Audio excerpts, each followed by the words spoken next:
Պարոն Փաշինյան հարցասել ընտրությունների արդյունքներին է վերաբերվում փաստորեն վերաշվարկի արդյունքում այն դեպքում այս պայծրությամբ կարծես պատկերը փոխվում, ինչպես հայտնում են Բարգավաճ Հայաստանը կարծես մտնում է խորհրդարան։ Հիմա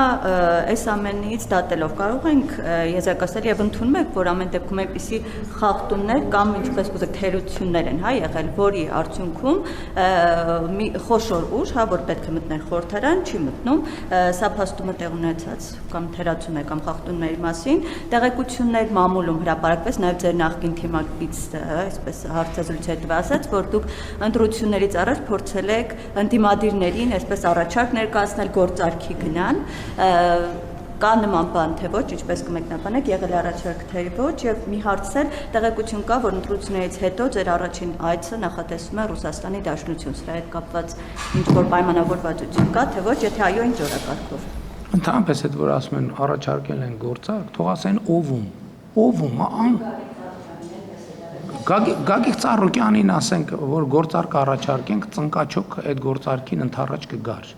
Ասենք Գագիկ Ծառուկյանը ամբողջ կյանքում բացի գործարքից ոչ Հայաստանում իրան գործարք առաջարկող չի եղել, դրա համար որփի նման ընկել է աշխարհ տարբեր տեղերում գործարքա բան արել, փնտրել, գտել, հետո պարզվել է ընդամենը իրան բան են արել, հավաքագրել են ինքը դրանից տեղյակել չի։ Ասենք ով է գործարք առաջարկել։ Իսկ Գագիկ Ծառուկյանը կխնդրի, որ ես գործարք ստոյկա կտա Գագիկ Ծառուկյանը ստոյկա կտա, որ ես գործարք առաջարկեմ իրան։ Այդ ինչի մասին է խոսքը։ Ինչ վերաբերում է խախտումներին, ուրեմն ես գիտեմ մի բան, քաղաքացիական պայմանագիրը ստացել է 100%-ով օրգանիկ քվե։ Այն մյուս ուժերը ստացել են 100%-ով ընտրակաշառքով քվե, առնվազն միջև այն շեմը, որը պետքա կարող է իրանց տնեցիներին փող չեն տվել, չնայած էլ եմ կասկածում։ Կարծում եմ դե իրանց տնեցիները փողի նույնիսկ զավակներին մեծ բաներ, չէ, բաժնեմասեր ընտրություններից առաջ փոխանցվեց, դերևս մտավախություն ունենալով նրանք կքվեարկեն, թե չեն քվեարկի։ Առանց փողի նրանց օգտին ոչ մեկ չի քվեարկել։ Ոչ մեկ, բացարձակապես ոչ մեկ։ Նրանք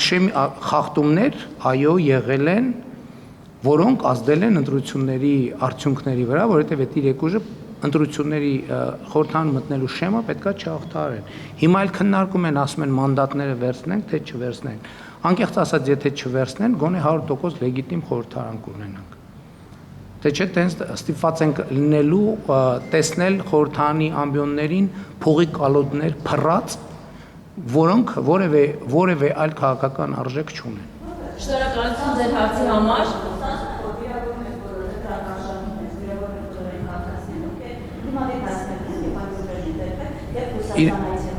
Իրանք կարող են արտահայտվել այդ առումով, բայց ելի եմ ասում, նրանք չեն ստացել, նրանք չեն անցել շեմը, նրանք անցել են փողի շեմը։